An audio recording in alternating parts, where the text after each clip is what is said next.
Kinabukasan, nang bumangon sinulog siya ng babae, pinakain siya ng almusal, at pagkakain nila ng almusal, niyaya siya ng babae dun sa isang upuan malapit dun sa park place.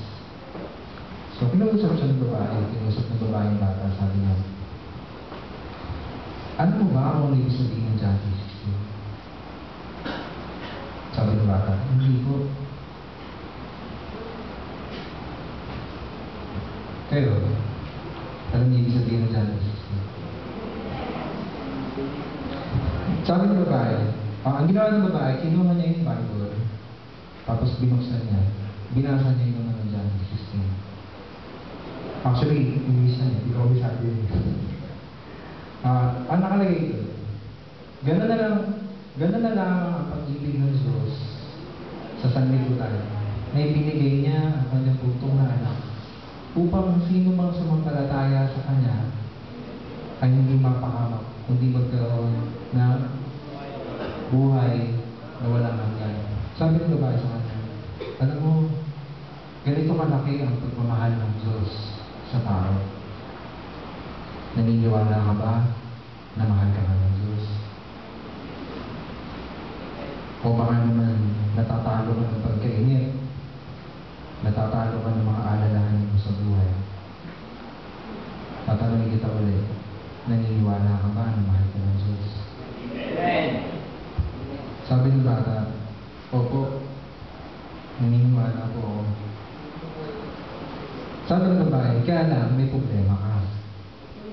Kaya hindi mo maranasan yung pagmamahal ng Diyos. Kasi ang humahal lang ay ang ating mga kasalanan. Ang daming nagiging pagkakamali sa Kanya. Siguro, sasabihin mo, di ba, hindi sinasadya.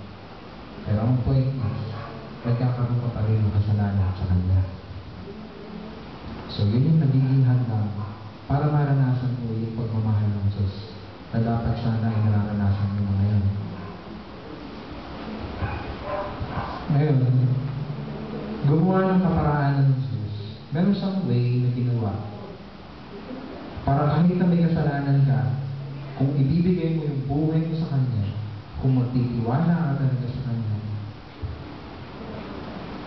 sabihin handa kang ibigay yung buhay mo sa Kanya, ipapakontrol mo sa Kanya yung buhay mo.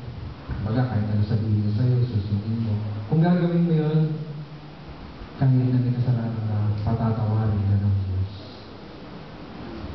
Nakahanda siyang patawarin ka kung magtitiwala ka na sa Kanya. Nagtitiwala ka ba sa Kanya?